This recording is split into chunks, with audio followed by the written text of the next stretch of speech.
இன்றைக்கி நம்ம இந்த காய் வச்சு பாருங்கள் எவ்வளோ பெரிய காய்னு. இந்த காய் வச்சு இன்றைக்கி ஒரு குழம்பு பண்ண போகிறோம். வாங்க வீடியோக்குள்ளே போகலாம், எப்படி பண்ணலான்னு பார்க்கலாம். பருப்பு போட்டுக்கலாம்.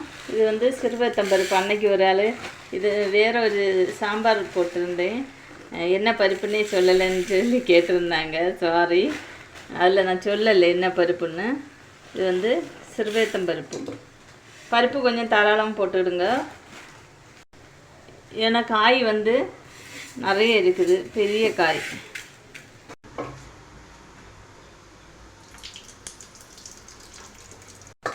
இப்போ காய் இந்த மாதிரி குட்டி குட்டியாக கட் பண்ணி எடுத்துக்கிடுங்க.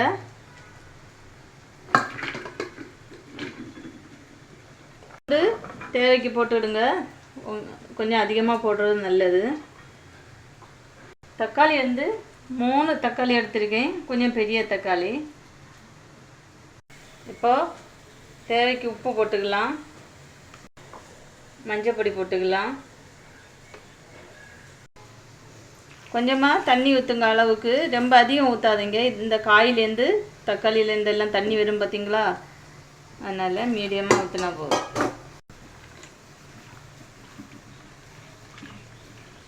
இந்த அளவு தண்ணி வச்சுக்கிடுங்க. குக்கரை மூடி ஒரு 3 விசில் போட்டு அடிக்க வச்சு எடுக்கலாம்.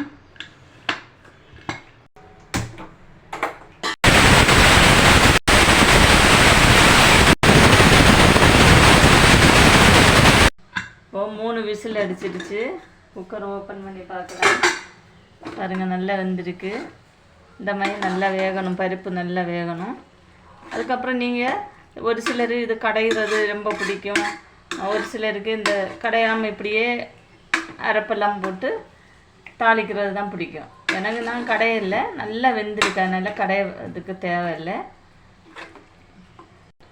இது கரண்டு போயிடும்னு சொல்லி நான் நேரமே அரைச்சிட்டேன், காலையிலே அரைச்சி வச்சுட்டேன்.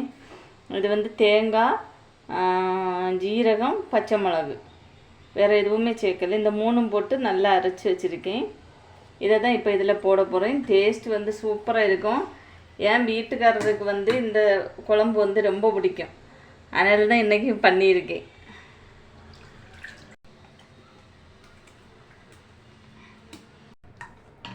இப்போது உப்பு கம்மியாக இருக்குது, திரும்ப போடுறேன்.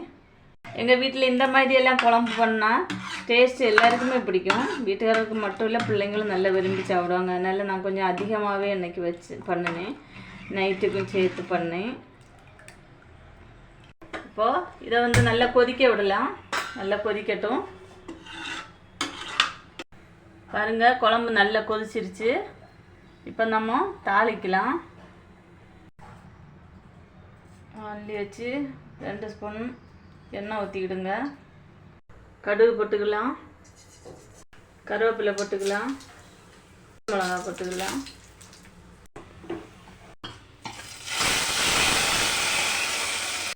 தாளித்து ஊற்றியாச்சு. சூப்பரான பீர்க்கங்காய் குழம்பு. எத்தனை பேருக்கு பிடிக்கும்? பிடிச்சவங்க லைக் பண்ணுங்கள், ஷேர் பண்ணுங்கள், கமெண்ட் பண்ணுங்கள். மறக்காமல் சப்ஸ்கிரைப் பண்ணி ஹெல்ப் பண்ணுங்கள் நண்பர்களே. ஓகே, பாய்.